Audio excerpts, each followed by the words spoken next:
Commander Pierce walked through the corridor of Station Nexus with his back straight and his face calm. Beside him, Ambassador Lisa Grant adjusted her uniform and checked her data pad one more time. They were about to enter the chamber where the Galactic Council was waiting. The Galactic Council controlled most of the known galaxy. 7 ancient species sat on this council. Each one had technology and military power that made human technology look simple and old. They had explored space before humans even built their first airplane. The Solon had weapons that could destroy entire planets.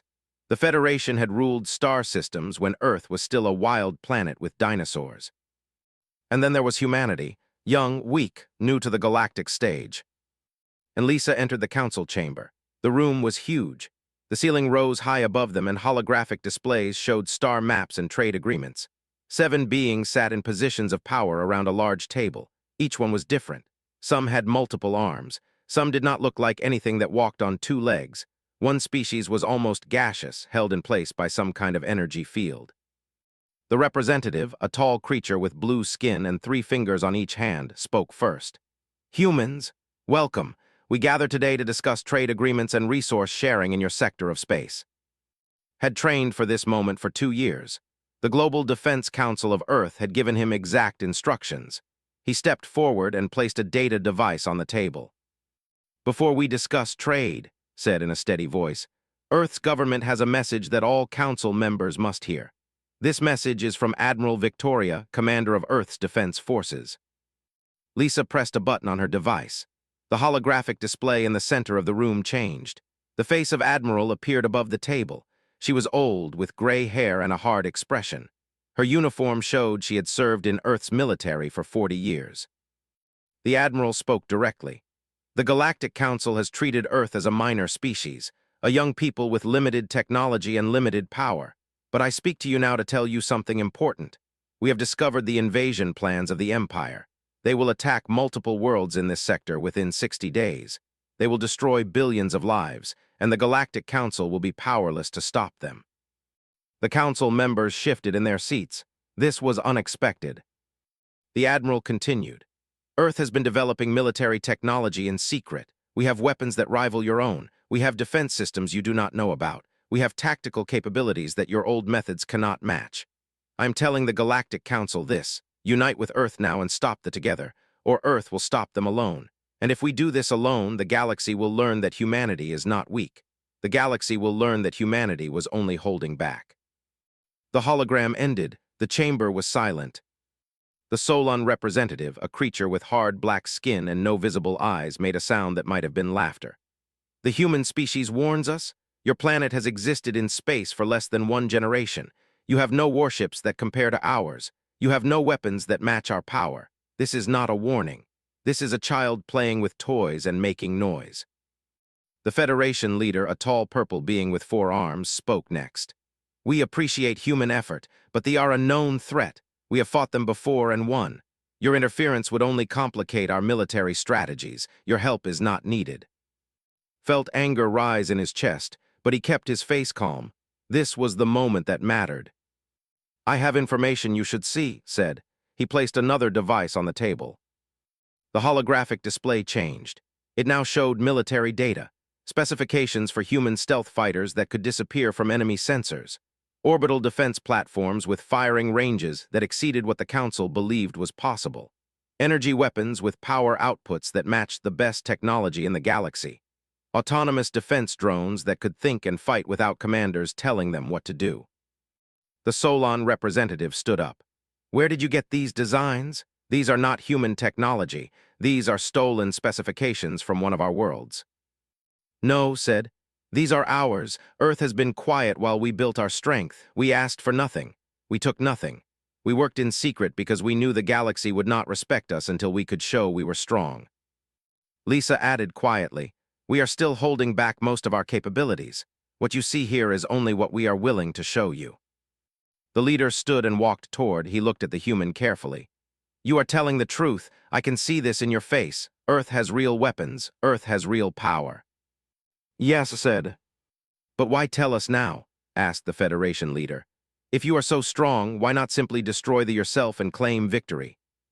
Had prepared for this question. Because billions of your people will die if they attack your worlds first. We could save those lives if the Council works with us. We do not want the galaxy to burn. We do not want entire civilizations destroyed. We want peace, but peace requires strength, and strength requires respect, and we are done hiding." The Council members looked at each other. Some seemed afraid. Some seemed angry. None of them seemed to believe that a human threat was real. The Solon representative made another sound of laughter. "Humans, you have given us entertainment today, but we will handle thee as we always have. You may return to your small world and play with your hidden weapons. Do not interfere in galactic affairs that you do not understand." And Lisa exchanged a quick look. They had expected this. The Council was refusing to listen. The Council was refusing to accept that humanity had become something more than a minor species. "Then the decision is made," said. "Earth will defend the galaxy alone. Prepare yourselves. They will attack in 60 days, and when they do, humanity will be the only force strong enough to stop them." He picked up his device. Lisa gathered her materials. They turned and walked out of the council chamber, leaving the 7 ancient species sitting in silence behind them. As the doors closed, the leader turned to the others. "I think we have made a mistake. I think we have just provoked the most dangerous species in the galaxy." The Solon representative shook his head. "The humans are nothing. In 60 days, we will see them fail, and then the galaxy will be reminded that some powers are beyond the reach of young species." But none of the council members looked confident. They had all seen the same data that had shown them. They all understood that something had changed in the galactic order. Deep space, beyond the Council's knowledge, Earth's military was already moving. Weapon systems were being activated. Ships were being prepared. The time of hiding was over. The time of showing the galaxy what humanity really was had begun. The attack came exactly when Earth's intelligence had predicted. 3,000 warships emerged from hyperspace near the outer colonies of the weakest member of the Galactic Council. The commanders were confident. They had crushed 50 civilizations before this. They saw no reason why there would be any different. The colonial fleet had 40 ships. They were old and slow. Their weapons were outdated. They expected a quick victory, followed by occupation of the colonial systems and capture of valuable resources. What they found instead was hell. Lieutenant Hayes sat in the cockpit of his stealth fighter. The name of his ship was the Sparrow. It was a beautiful machine. The hull could bend light around it, making it invisible to enemy sensors. The weapon systems were fast and deadly. The engines could accelerate faster than the gravity inside the ship should allow, but human technology had solved that problem years ago. "All squads report ready," said into his communication device. 10 other pilots responded. 11 human fighters, 11 stealth ships that they could not see, 11 weapons systems that were about to teach them the meaning of pain. The fleet did not know what hit them. The first warship was a massive vessel, 5 kilometers long, bristling with guns and defenses. It was a symbol of power. When the targeting computer on Sparrow locked onto it, he felt calm. He was trained for this. He had practiced this moment for 10 years. He pressed the fire button. The energy weapon on his fighter sent a pulse of pure power toward the ship. The weapon had been designed to punch through armor that would stop ordinary projectiles. The warship's defense shields were strong, but they were designed to stop attacks from enemies they could see. An invisible attacker was something different. The weapon hit directly at the core of the ship's power systems. The massive warship exploded in a ball of fire so bright that it lit up the space around it like a star. Was already moving. His hands flew across the controls. The Sparrow banked hard, accelerating away from its last position. 3 seconds later, a defensive attack hit the space where he had been. The enemy had no idea where to aim because they still could not see him. Across the battlefield, the other human fighters were doing the same thing. A cruiser vanished as 2 human missiles hit its reactors at the same time. A destroyer was torn apart by coordinated fire from 3 different human pilots. The fleet was losing ships at a rate that made no sense. They were being attacked by an enemy they could not see. They were being killed by an enemy they could not target.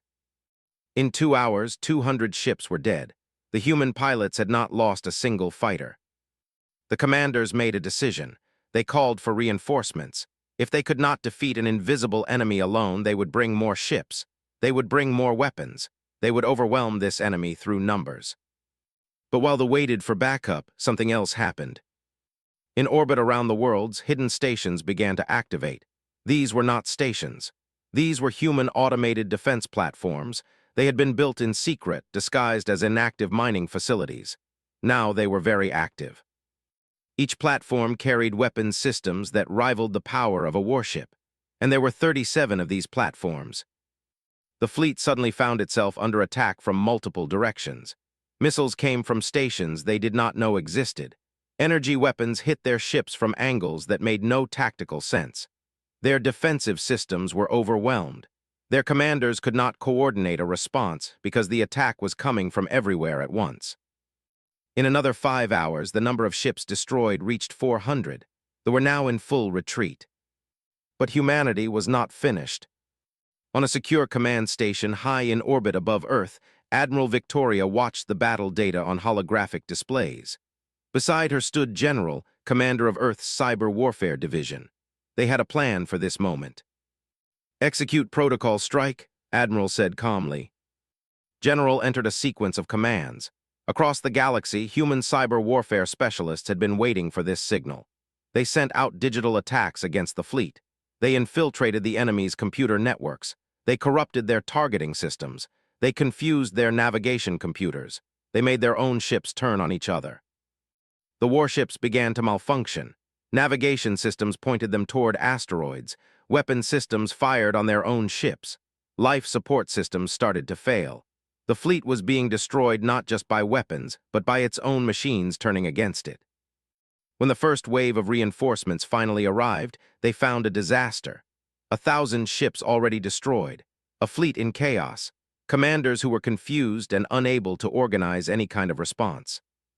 They called for a full retreat. They pulled back their forces. They regrouped at a distance where they could not be attacked. They realized something that shocked them. Humanity was not just strong. Humanity was far stronger than they had ever believed possible.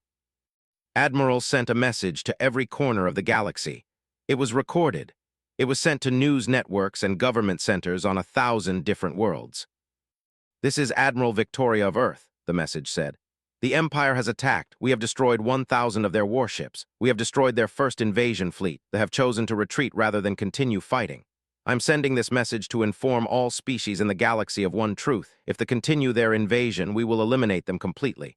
Not defeat them, not push them back. Eliminate them. Wipe them from existence as a species. This is not a threat. This is a promise." They had their chance to negotiate. They chose war. And now they will learn what humanity means when we say we are done holding back. The message ended. Across the galaxy, the reaction was immediate. The species that had dismissed humanity were now afraid. The species that had treated Earth as a minor power were now reconsidering their position.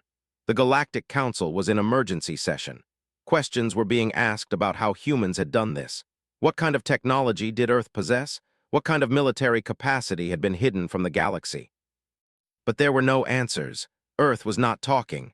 Earth was only watching and waiting to see what they would do next. In his fighter, Hayes was flying back to the base station. Around him, 10 other human pilots were doing the same. They had fought. They had won. They had lost no one. "Good flying out there," came a voice on the communication channel. It was Captain Cooper, who was commanding the fighter wing support operations. "Thanks," said. "It was like they did not even know we were there." "Because they did not," Captain Cooper said. "That is the problem with being so advanced that you forgot, did not retreat to gather their thoughts and plan a better strategy. Instead, they became desperate. Desperate enemies are dangerous enemies. When they realized that their invasion was failing, they made a dark choice. They decided that if they could not conquer the galaxy, they would destroy it. The Second Fleet was larger, 5,000 warships. This time, the target was not a colonial system. The target was Earth itself. When the detection systems on Earth reported the incoming fleet, alarms sounded across the entire planet. In every major city, sirens wailed. In government centers, military commanders activated codes that had been prepared for decades. This was not a drill anymore. This was war. Real, total, destructive war. Admiral stood in the command center beneath the Rocky Mountains. This facility was buried deep underground, protected by kilometers of rock and advanced shielding technology. Holographic displays showed the position of the fleet. The numbers were shocking. 5,000 enemy warships were heading toward Earth at maximum speed. How long until they reach Earth orbit? She asked. 28 hours, replied Colonel David Turner, her chief of operations. They are traveling fast. They want to overwhelm our defenses before we can mount an organized response. Admiral looked at the displays. 28 hours. That was not much time, but it was enough. Execute Protocol 7, she said quietly. Protocol 7 was the evacuation plan. Every human being on Earth who was not part of the military would move to underground shelters. The plan had been prepared over many years. The shelters could hold the entire population of Earth. They were stocked with food, water, medical supplies, and everything needed for humans to survive for years if necessary. Across Earth, soldiers and workers began moving civilians underground. Children, elderly people, and those who could not fight were moved to safety. Hospitals were relocated to bunkers. Critical infrastructure was moved to protected locations. But not everyone went to the shelters. Those who could fight stayed above ground. These were soldiers, pilots, engineers, and scientists. They were going to hold the line. They were going to defend Earth from the invasion. Captain Cooper climbed into the cockpit of the experimental warship Valiant. This was not a fighter. This was a full military warship, the most advanced ship that Earth had ever built. It was faster than any ship in the galaxy. Its weapons were more powerful than anything they had ever encountered. But it was also the only one of its kind. If this ship was destroyed, Earth would lose its most powerful weapon. "All systems ready," said the Valiant's engineer, a woman named Mitchell. She had worked on the ship for 7 years. She knew every circuit, every weapon system, every engine component. "Fire up the primary reactor," Captain Cooper ordered. The ship hummed to life. Lights on the control panels glowed bright. The massive engines rumbled as they engaged. Through the viewport could see other ships taking their positions. They were all smaller than the Valiant. They were all slower. But together they would form Earth's final defense. On the ground, Chief Engineer David was activating the global defense grid. This was a network of laser cannons, missile launchers, and energy weapons positioned across every continent on Earth. He stood in a command center that looked almost like a sports stadium. Hundreds of screens showed weapons systems around the entire planet. "All systems coming online," said his second-in-command, a young officer named Robert. "We have full coverage of the Northern Hemisphere. The Southern Hemisphere will be ready in 5 minutes." David was calm. He had trained for this. He had studied every possible attack pattern. He knew how they fought. He had studied their previous battles against other species. He understood their tactics. And he had built a defense system that they could not overcome. "Stand by," David said. "They will enter firing range in 20 minutes. The waiting was the hardest part. Every commander on Earth was waiting. The pilots were waiting. The engineers were waiting. The scientists were waiting. The entire human race was waiting to see if they would survive. 20 minutes felt like 20 hours. Then the first warships appeared on the displays. They were coming fast. They were angry. They had lost face. They had lost 1,000 ships. They wanted revenge. "All units open fire," David said. The global defense grid came to life. Laser cannons across the planet fired at the fleet. Missiles shot up from the ground and from orbital platforms. Energy weapons painted the sky with deadly light. The warships were hit immediately. Some were destroyed instantly. Others were damaged. A few made it through and began their descent toward Earth's surface. Captain Cooper brought the Valiant into action. The experimental warship moved with speed that made it almost impossible to track on visual displays. They tried to target it, but it was already gone before their weapons could fire. The Valiant's weapons systems were unlike anything in the arsenal. Multiple energy beams converged on a single warship, overwhelming its shields and tearing the vessel apart. Then the ship moved to the next target. For 3 hours, the battle raged. They threw everything they had at Earth. The defenses that Earth had secretly built for decades answered every attack. Then something terrible happened. A ship managed to get through the defenses. It descended through Earth's atmosphere and opened fire on a civilian shelter in a place called Seattle. The blast was massive. The shelter that was supposed to protect 15,000 people was destroyed. Everyone inside died. Captain Cooper felt the shock of the attack. 15,000 people, gone, innocent people who had done nothing to the killed because they were human. She made a decision that would echo across the galaxy. "Target that command carrier," she said into the communication system. "Lock all weapons." "Captain, it is protected by 100 smaller ships. It will not be an easy kill," said Mitchell from engineering. "I do not care if it is easy or not," Captain Cooper said. "Fire everything we have." The Valiant's weapons unleashed a torrent of energy that was like nothing the galaxy had ever seen. Every energy weapon, every missile, every device of war that the experimental ship carried discharged at once. The attack converged on the command carrier. The warship did not even have time to raise its shields fully.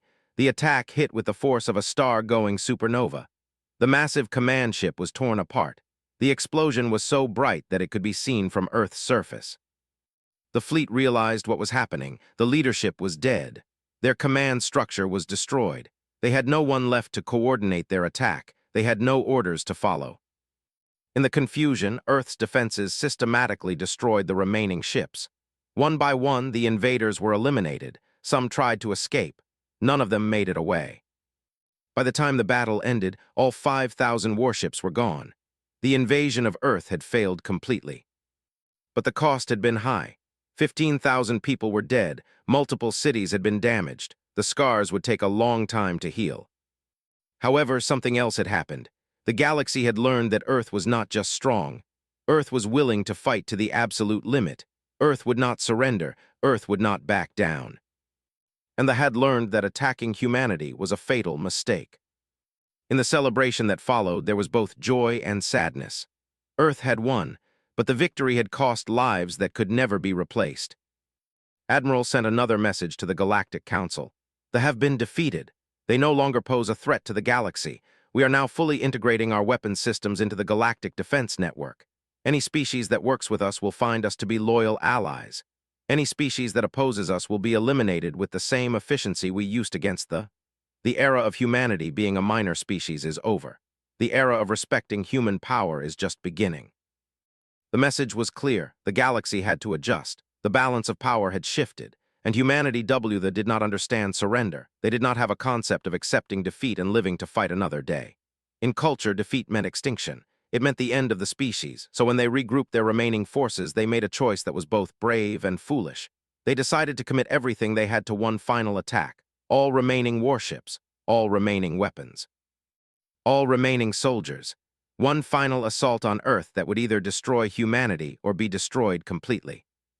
The third fleet was smaller than the second, only 2,000 ships, but they had modified these ships. They had installed weapons that were designed to destroy entire planets. They had created bombs that could boil oceans. They had constructed machines of war that were bigger and more destructive than anything they had built before. The commanders believed that with these new weapons, they could still win. They believed that Earth's defenses would be too overwhelmed to respond. They believed that this would be the battle that changed everything. They were wrong. Admiral had been watching military movements since the second invasion failed.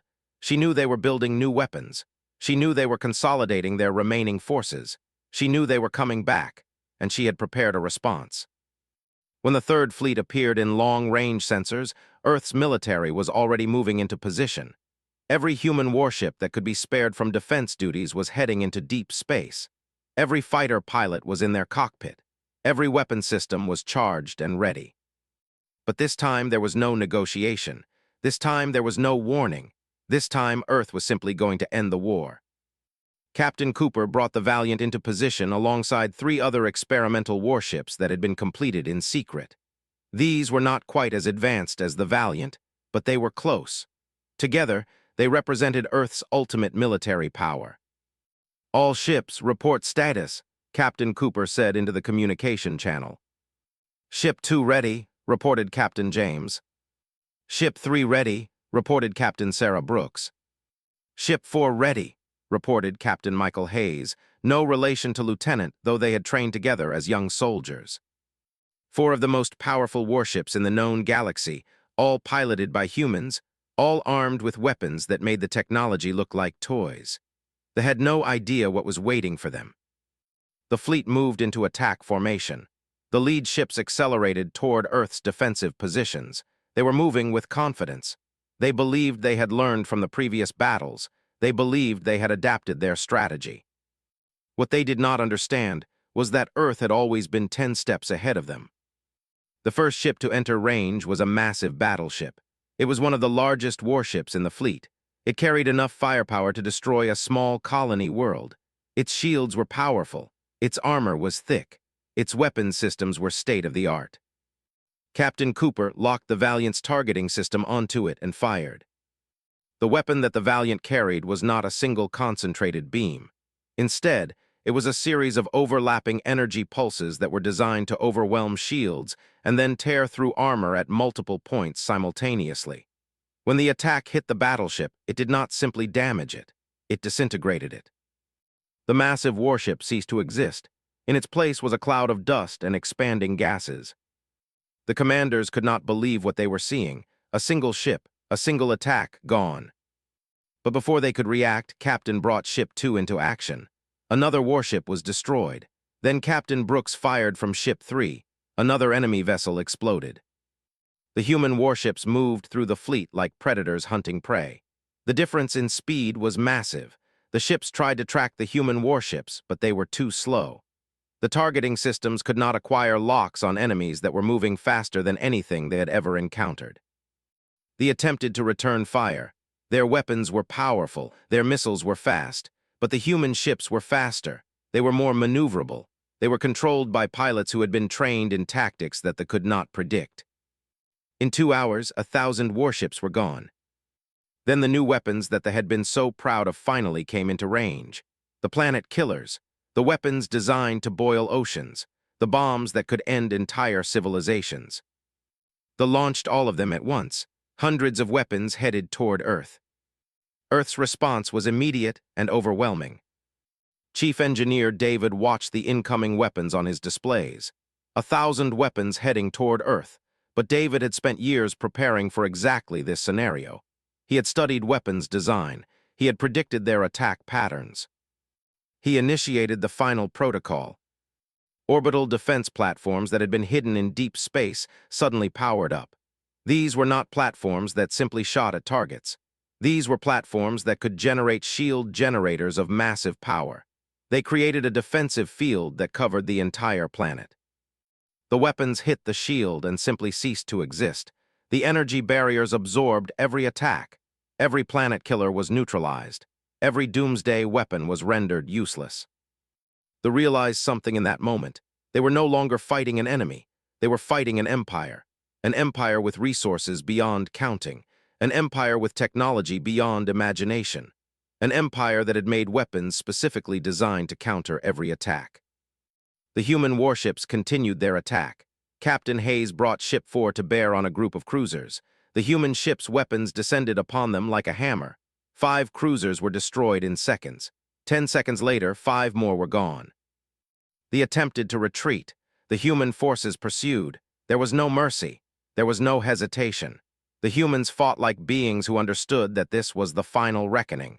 Either they would be completely eliminated or humanity would suffer eternal threat from them.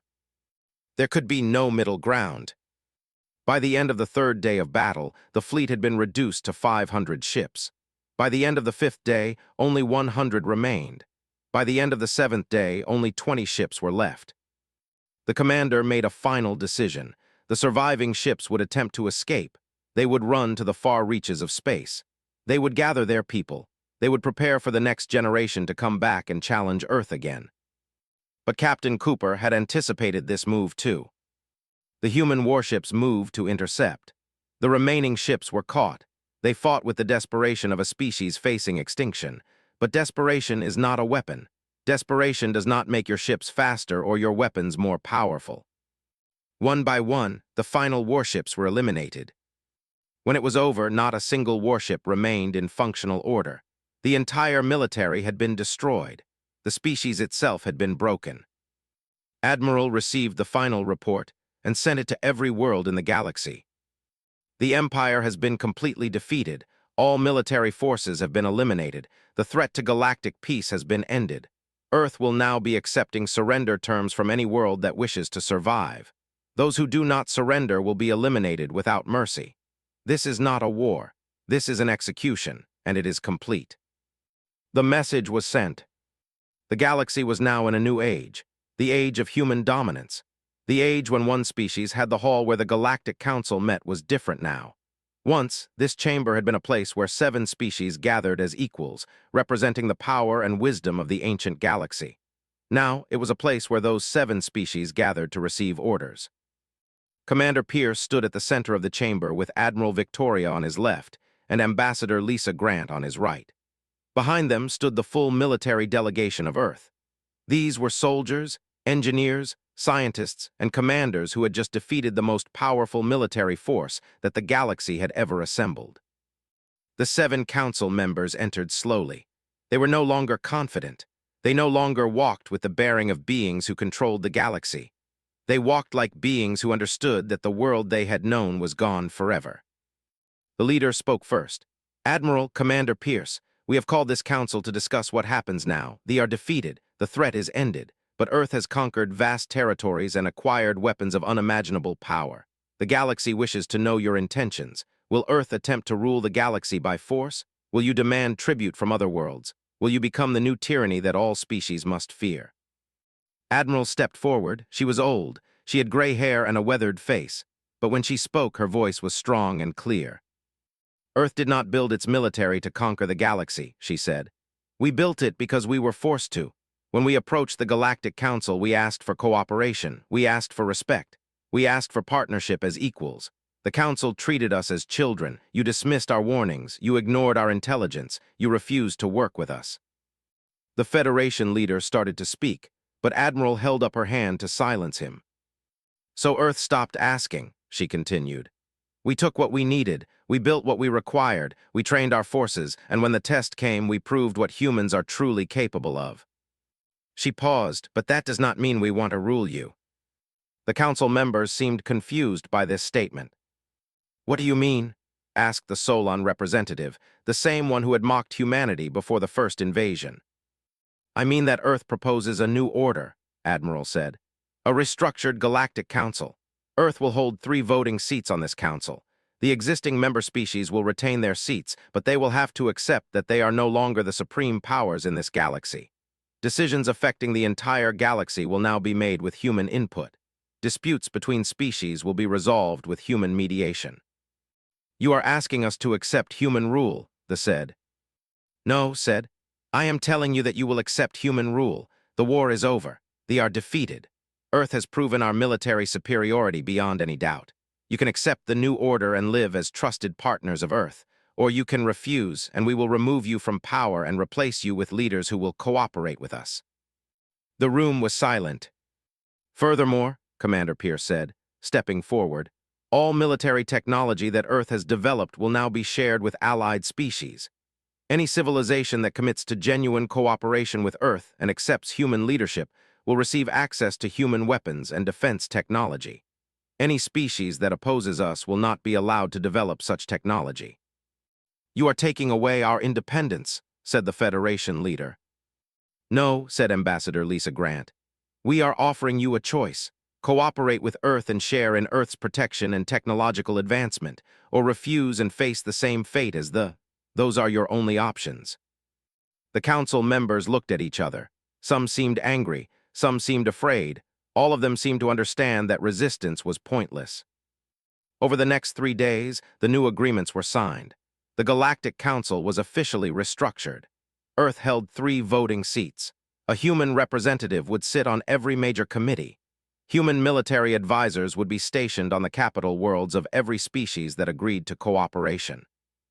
They sent a delegation of surrender. The government agreed to cede 14 star systems to human control. The military was completely dissolved. Any who wished to remain in the galaxy would do so under human authority. The smaller species that had feared the old powers now saw an opportunity. The who had always been weak now asked to ally with Earth. They offered to supply resources and support to human military operations. Earth accepted. The position in the galaxy improved dramatically. The same happened with other minor species. They aligned themselves with Earth and benefited from human protection.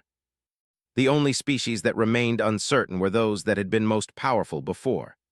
The Solon, the Federation, and the others who had once dominated the galaxy now had to accept that their time of dominance was over. but they accepted it because they had no other choice. In the weeks that followed, the restructuring of the galaxy was complete. Human bases were established on key planets. Human warships were positioned throughout the major star systems. Human technology was integrated into the defenses of every allied world. Admiral and Commander Pierce met with all the major leaders of the galaxy. Most of the meetings were tense. Old powers do not give up easily, but every leader understood the same truth. Earth had weapons beyond their comprehension. Earth had military tactics beyond their understanding. Earth had proven that it could defeat any force in the galaxy. Resistance was impossible. On Earth, the celebrations were different. There was joy that the war was over, but there was also sadness for the soldiers who had been killed. 30,000 humans had died in the various battles. They were remembered in ceremonies across the planet. Their names were inscribed on memorials. Their families were honored. Chief Engineer David stood in front of a wall where the names of fallen soldiers were displayed. He looked at each name. Each one had been someone. Each one had been important. Each one had given their life so that Earth could survive. A young officer approached him. "Sir, Admiral is looking for you. She wants you to help design the new defense grid for the galaxy." David nodded. The work was not over. Building the weapons was just the first step. Now Earth had to maintain the peace. Now Earth had to protect the galaxy. Now Earth had to prove that they could be trusted with the power they had seized. "Tell the Admiral I will be there in a moment," David said. He looked at the wall of names one more time. Then he turned and walked toward the command center. There was work to do. In the diplomatic chambers of the new council, Ambassador Lisa Grant was explaining Earth's new policies to the assembled representatives of the galaxy. "Earth does not seek to oppress any species," she said. "We seek to create stability. We seek to build a galactic community where all species can prosper. But that community will be built on human terms. That community will accept human leadership. Those species that cooperate will thrive. Those that resist will be eliminated. That is the choice. That is the reality of the new galactic order." Commander Pierce watched from the back of the chamber. He thought about the moment when he had walked into the old council chamber with Ambassador Grant. He thought about how the council had mocked him, how they had refused to listen, how they had sealed the fate of and changed the balance of power in the galaxy. All because they had refused to respect humanity. In space beyond Earth's solar system, the human warships maintained their position. The Valiant and the 3 other experimental ships were being refitted with new weapon systems. Captain Cooper watched as engineers worked on her ship. The Valiant had become a symbol of human power. Every alien species in the galaxy knew the name. Every alien commander understood what it represented. A ship that could not be beaten. A ship that had destroyed hundreds of enemy vessels. A ship that had changed history. As she watched the work continue, Captain Cooper thought about the Seattle shelter. 15,000 people killed in a single attack.